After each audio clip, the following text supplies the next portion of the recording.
Hey everyone, so this is another ranking video. What I've been doing, and I've been trying to keep up with it, been trying to do at least one or two per month. I've been ranking directors' films from worst to best. I've done Tim Burton, David Fincher, David Lynch. You can check out the playlist on my channel.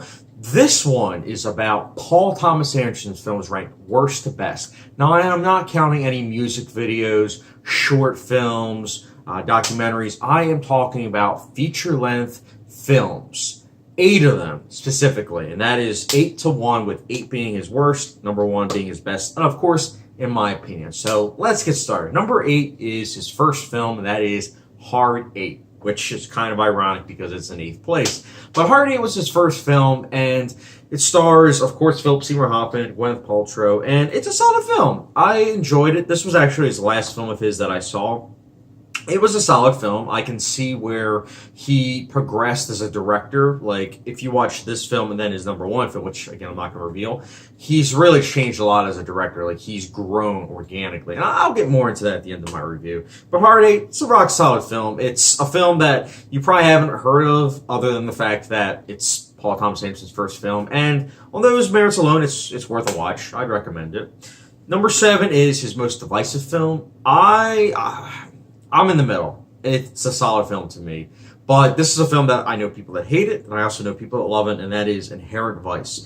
Inherent Vice is a stoner noir, and it's based on a book series that was said to be really convoluted, and I guess Paul Thomas Anderson was like, you know what, let's take that convoluted style and put it in this movie, and it worked. It's a very hard to follow movie, which I liked, but at the same time, it's almost indecipherable.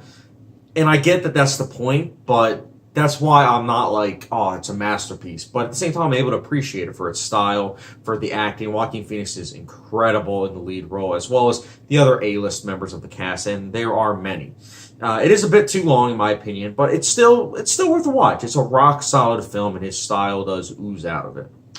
Number 6 is his most recent film, and it's a really good costume drama, romance, and that is Phantom Thread. Phantom Thread, I really dig this movie. Daniel Day-Lewis's last film, supposedly. He was great in this movie. And for those of you who don't know, Daniel Day-Lewis is my personal favorite actor. So to see this film and his performance, his nuances, I loved it. I thought he was fantastic. The directing is also very nuanced as well. This is a very nuanced film. The emotions and the slow-boiled tension, it's all fantastic, and it just is incredible to watch, because it's a film that when you watch the trailer, you're like, I don't know if this is going to be interesting. And then you watch the movie, and you're like, that's why I trust in Paul Thomas Anderson, because I watched the movie, and I'm like, dang, that was really good. So, Phantom Thread, definitely worth a watch. Number 5 is also a romance, and this is a film that, a little backstory, I hadn't heard of this movie really until what happened was someone that, I used to go out with, she hated this movie. She said the only movie that she shut off was PunchDrunk Love. And so after we stopped talking to each other, I, of course, decided to watch it. And I was like 15 minutes into it, and I was like, this movie is really good. And then I finished it, and I was like, that movie was great. And I've seen it many times since then, and I know it's not because of the situation. I know it's because of the fact that it's a fantastic movie, and that is PunchDrunk Love.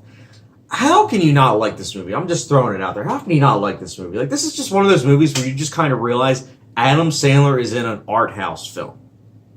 Adam Sandler. And he's incredible in it. Like, he's actually incredible. I never thought I would say that, but here it is. I'm saying it right now. He was fantastic in PunchDrunk Love. It's a 95-minute movie, and it's incredible. I think there are so many little details in the film. There are so many funny scenes, so many details of the characters that are just wonderful. I absolutely love this movie.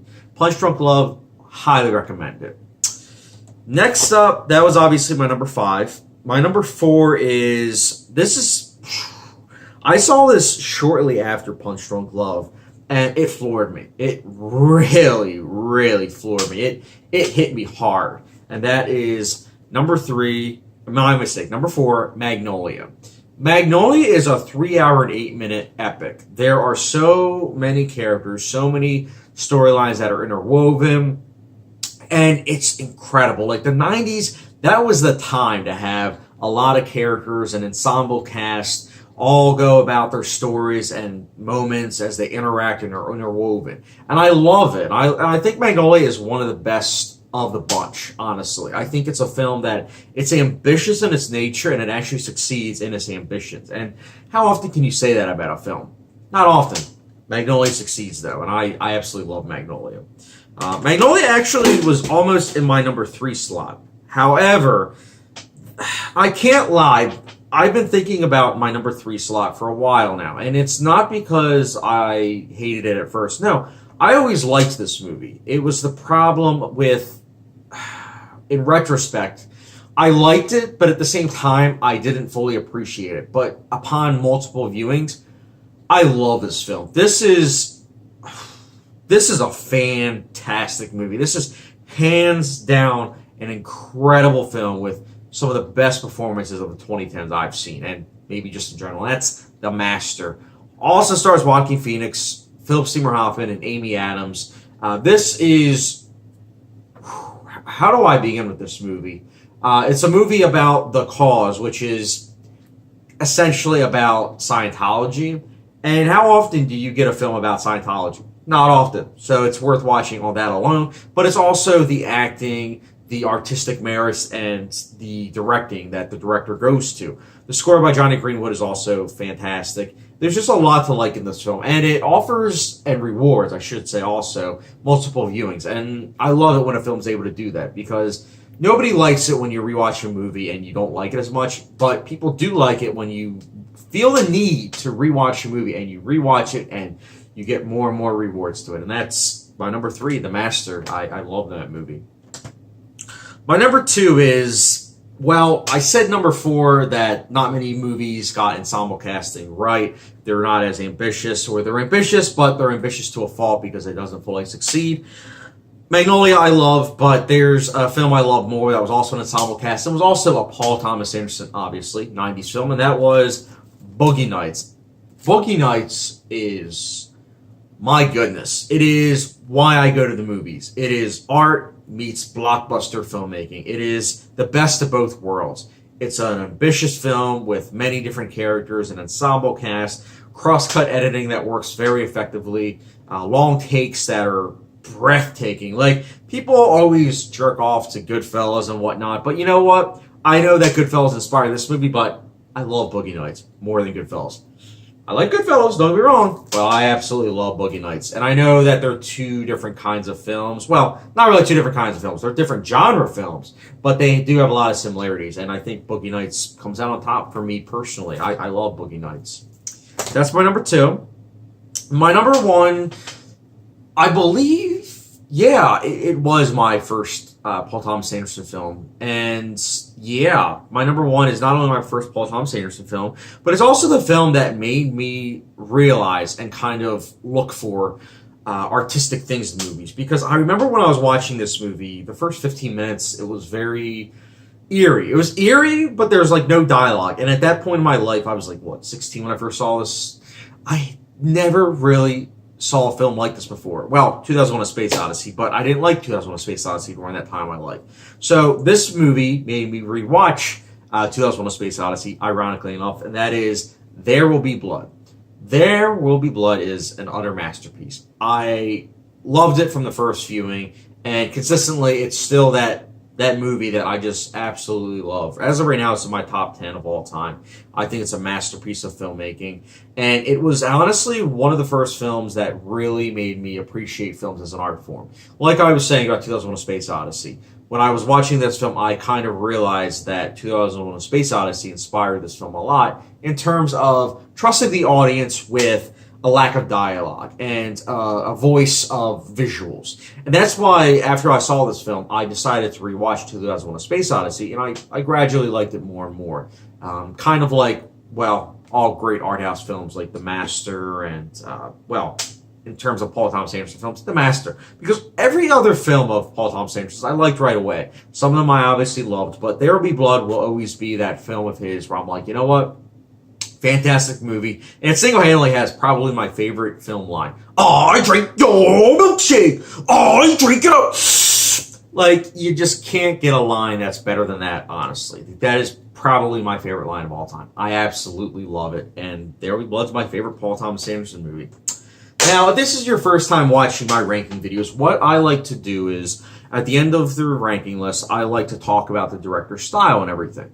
Now, for Paul Thomas Anderson, I love his style. I think it's incredible the fact that he's able to do these big ensemble cast movies with sprawling, epic, and cross-cut editing. And then, at the same time, he's able to do these like little intimate dramas that are very slow burning and not like fast paced like Boogie Nights or Magnolia. Like, it's great when you have a director that's able to do both slow burn and just fast paced movies. It's hard because I feel like there are so many directors that they either do one or the other. Yet Paul Thomas Anderson is able to do both. He's able to have the best of both worlds. My mistake. And that's why he's such an effective director. I think he's one of the best filmmakers working today. And it goes to show, he's only done 8 movies. The guy's only done 8 movies, yet he easily could do a movie a year. But he takes his time. And because he takes his time, it shows, because when you watch his movie, it's an experience. You can notice and appreciate the artistic merits that he goes about with the making of the film.